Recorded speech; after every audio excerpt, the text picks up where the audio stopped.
1920లో నుంచి వివాదాస్పద ప్రాంతం అది. దీనికోసం రెండు దేశాలు నిత్యం కొట్టుకుంటున్నాయి. దీనికోసం 1992, 2020లలో రెండుసార్లు యుద్ధాలు జరిగాయి. యుద్ధం జరిగిన ప్రతిసారి వేలాది మంది ప్రాణాలు కోల్పోయారు. కానీ ఆ ప్రాంతంపై వివాదం మాత్రం చల్లారటం లేదు. ఈ విషయంలో ఒక దేశానికి ఇన్నాళ్లు రష్యా మద్దతిచ్చింది. మరో దేశానికి తుర్కీయే, పాకిస్తాన్ వంటి దేశాలు మద్దతు తెలిపాయి. దీంతో ఇరు దేశాల మధ్య ఉద్రిక్తతలు మరింతగా ముదిరాయి. కానీ తాజాగా ఈ వివాదాస్పద ప్రాంతాన్ని ఓ దేశం సొంతం చేసుకుంది. ఆ ప్రాంతానికి చెందిన ప్రజలు మరో దేశానికి పారిపోతున్నారు. అసలు ఆ వివాదాస్పద ప్రాంతం ఏది? రెండు దేశాల మధ్య యుద్ధం ఎలా జరిగింది? తాజాగా యుద్ధంలో ఏ దేశం ఓడిపోయింది? వారం రోజుల్లో వివాదాస్పద ప్రాంతానికి చెందిన ప్రజల జీవితాలు ఎలా మారిపోయాయి? అజార్ ఆర్మేనియా యుద్ధం ఏమైంది? ఆర్మేనియన్లు ఎందుకు పారిపోతున్నారు? అంతర్జాతీయ కోర్టు వైపు చూస్తున్నదెవరు? నాగోర్నో కరాబాఖ్ ఇది పశ్చిమ ఆసియాలోని ప్రాంతం. దీనికోసం ఆర్మేనియా, అజర్బైజాన్ దేశాలు దశాబ్దాలుగా పోరాడుతున్నాయి. ప్రపంచంలోనే సుదీర్ఘమైన సంఘటనల్లో ఒకటి నాగోర్నో కరాబాఖ్. 30 ఏళ్లలో ఈ ప్రాంతం కోసం రెండు దేశాలు రెండుసార్లు యుద్ధానికి దిగాయి. గత వారం ఈ రెండు దేశాలు మూడోసారి యుద్ధాన్ని ప్రారంభించాయి. ఈసారి జరిగిన యుద్ధంలో అజర్బైజాన్ విజయం సాధించింది. ఈ దేశం చేపట్టిన అజారీ ఆపరేషన్తో నాగోర్నో కరాబాఖ్ను మూసేసింది. ఇప్పుడు ఈ ప్రాంతాన్ని అజర్బైజాన్ నియంత్రిస్తోంది. దాన్ని తమ దేశంలో భాగంగా చేసుకోవాలని యత్నిస్తోంది. అయితే అజర్బైజాన్ ముస్లిం దేశం. కానీ నాగోర్నో కరాబాఖ్ జనాభాలో 80% ఆర్మేనియన్ ప్రజలే ఉన్నారు. కేవలం 20% మంది మాత్రమే ముస్లింలున్నారు. అజారీలు తమ జాతిని నిర్మూలిస్తారని ఆర్మేనియన్లు భయాందోళనకు గురవుతున్నారు. ఈ క్రమంలో నాగోర్నో కరాబాఖ్ ప్రాంతాన్ని వదిలేసి పారిపోతున్నారు. పెద్ద ఎత్తున ఆర్మేనియాకు చేరుకుంటున్నారు. నిజానికి ఈ సంక్షోభం కేవలం కాకసియస్ పర్వత ప్రాంతానికే పరిమితం కావచ్చు. కానీ ఈ వివాదంలో పలు దేశాలు కీలక పాత్ర పోషిస్తున్నాయి. తాజాగా ఇరు దేశాల మధ్య శాంతి ఒప్పందానికి రష్యా మధ్యవర్తిత్వం వహించింది.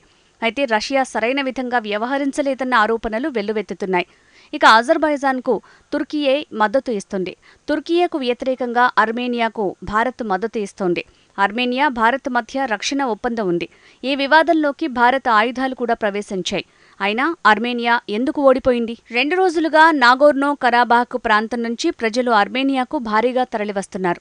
కొన్ని దశాబ్దాలుగా నాగోర్నో కరాబాఖ్లో నివసించిన ప్రజలు ఇప్పుడు సొంత ఇళ్లను, పుట్టిన ప్రాంతాలను వదిలేసి కట్టుబట్టలతో ఆర్మేనియాకు వస్తున్నారు. వారం రోజులుగా అక్కడ జరుగుతున్న పరిణామాలతో వారి బతుకులు అధ్వానంగా మారాయి.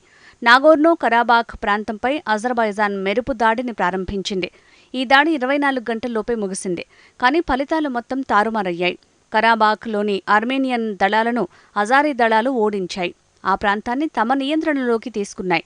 ఈ నెల 23 నాటికే నాగోర్నో కరాబాఖ్ ప్రాంతం అజర్బైజాన్ సొంతమైంది. దీంతో అక్కడి ప్రజలు భయంతో వణికిపోతున్నారు. అన్ని వైపుల నుంచి దాడులు జరగడంతో వేలాది మంది చనిపోయారని కొందరు చెప్తున్నారు. నిజానికి నాగోర్నో కరాబాఖ్ ప్రాంతంపై 1917 నుంచి ఇరు దేశాల మధ్య వివాదం కొనసాగుతోంది. 1988లో ఉద్రిక్తతలు తీవ్రమయ్యాయి. అది 1992లో యుద్ధంగా మారింది. అప్పట్లో అజర్బైజాన్కు మద్దతుగా తుర్కీయే తమ సైన్యాన్ని పంపింది.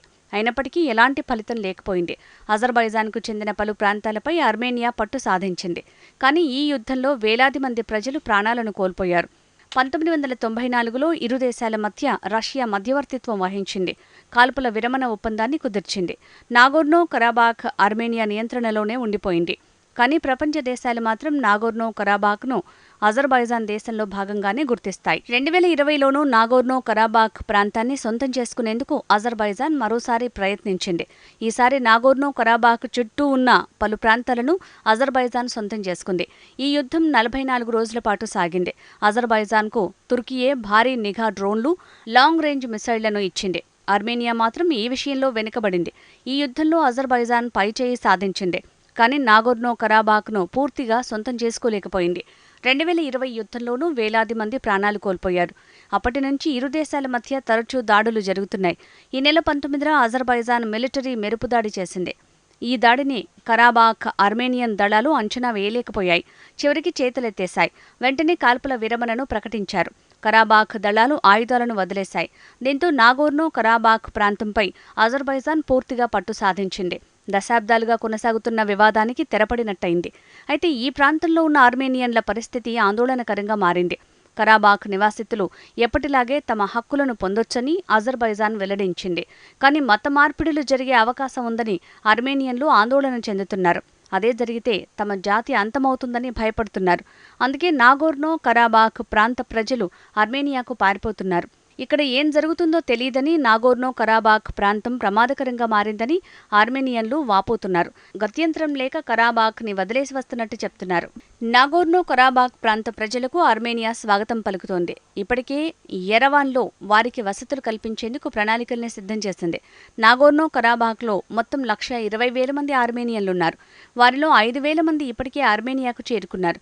నాగోర్నో కరాబాఖ్ ప్రాంత ప్రజలు జీవించడానికి ఏర్పాట్లు చేసినట్టు ఆర్మేనియా ప్రధాని పాషిన్యన్ తెలిపారు. కరాబాఖ్లో ఆర్మేనియన్ జాతిని అంతమొందించే ప్రమాదం ఉందని ఆందోళన వ్యక్తం చేశారు. వారిని సంరక్షించడానికి ఏకైక మార్గం ఎరవాన్లో వారికి జీవించే అవకాశం కల్పించటమేనని తెలిపారు.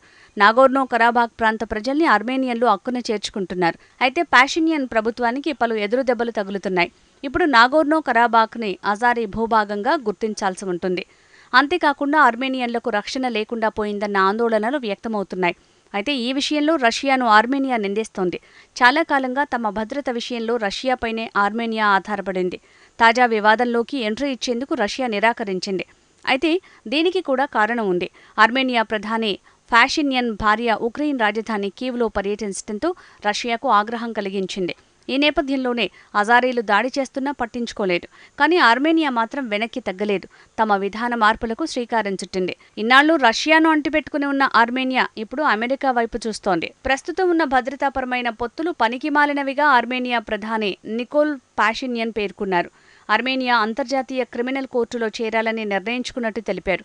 ఇది మాస్కోకు తీవ్ర ఇబ్బంది కలిగించే నిర్ణయం. ఉక్రెయిన్లో యుద్ధ నేరాలకు పాల్పడినందుకు రష్యా అధ్యక్షుడు వ్లాదిమిర్ పుతిన్పై అంతర్జాతీయ క్రిమినల్ కోర్టు అరెస్ట్ వారెంట్ జారీ చేసింది. అయితే ప్రస్తుతం కాల్పుల విరమణ అనేది దీర్ఘకాలిక సంఘర్షణను పరిష్కరించటానికి ఒక ఎత్తుగడ మాత్రమే. కానీ రెండు దేశాల మధ్య ప్రతిష్టంభన మాత్రం ఆగేటట్టు కనిపించటం లేదు. పోరాటం ఆగిపోయి ఉండొచ్చు. కాకసస్లో సంక్షోభం మాత్రం ఇంకా ముగియలేదు.